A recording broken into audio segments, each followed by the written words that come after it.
자, 이번 선거에서 특히 야당 입장에서는, 더민주 입장에서는 호남 지역 성적이 가장 중요합니다.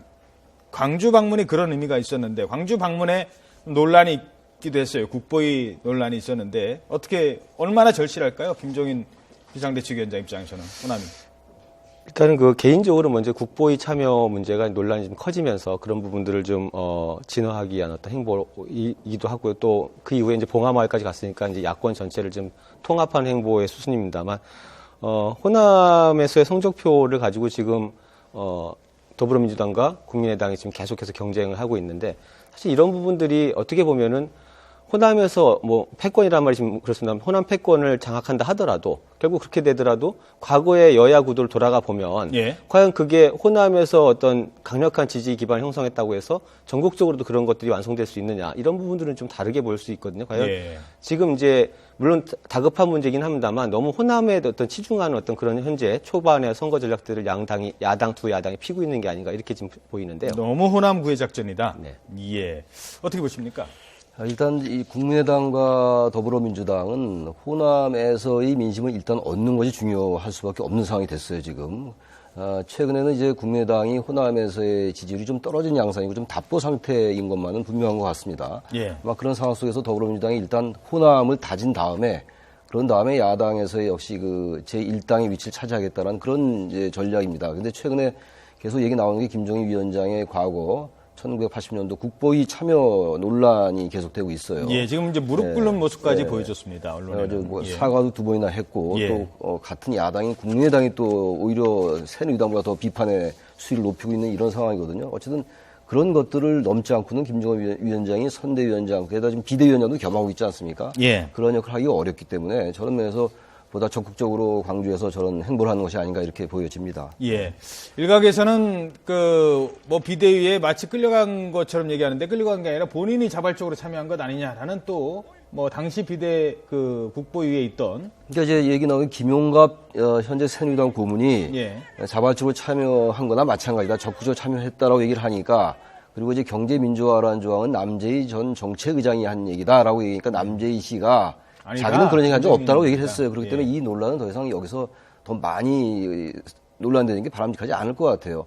이 지금 김종인 위원장은 지난 대선 총선 때도 새누리당 캠프에 있었잖아요. 그때는 이런 논란이 나오지 않았었거든요. 그래서 이런 것들을 국민들이 심판할 일이지 이제 와서 그 전력 가지고 논하는 건 썩 바람직하지 않아 보인다는 겁니다. 알겠습니다. 자, 이번에는 국민의당입니다. 국민의당에서는 지금 안철수 의원에게 20석이 필요한데요. 이건 현실적인 얘기입니다. 20석이 필요한데 지금 3석이 좀 부족하지 않습니까? 그렇습니다. 3석. 이거 일단 어떻게 전망하세요?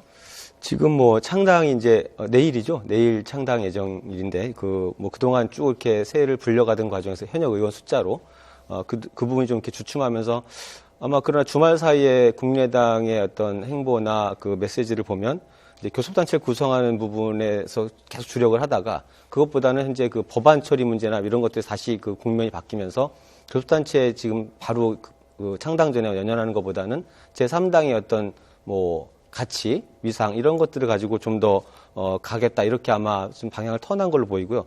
물론 이제 2월 15일까지 국고보조금을 받을 수 있는 어떤 시간이 남아있기 때문에 교섭단체 구성 계속 노력을 하겠습니다만, 창당 전에 무리하게 어떤 그런 것들을 진행하진 않을 것으로 보이고요. 그런 부분보다는 지금 당분간은 아마 어떤 양당 구도의 폐해라든가 이런 부분들을 좀 중점적으로 공략하면서 제3당으로서의 어떤 위치를 다져가지 않을까 보여집니다. 예. 첫 대표가 안철수 의원의 원톱 체제가 될지 아니면 공동대표 체제가 될지 이것도 좀 전망이 좀 분분한데 어떻게 전망하십니까? 천정배 의원과 이제 공동 대표 체제가 될 수도 있고, 아니면 또 외부에서 다른 인사가 영입돼서 할 수 있는데, 외부에서 다른 인사가 영입되는 경우는 좀 상정하기가 어려울 것 같아요. 지금 여러 가지 추세로 볼 때. 근데 천정배 의원은 또 국민의힘을 또 창당을 했어요, 또. 그러니까 창당한 다음에 당대당 통합을 원하는 것 같아요. 이렇게 흡수 통합되는 모습을 바라지 않겠죠.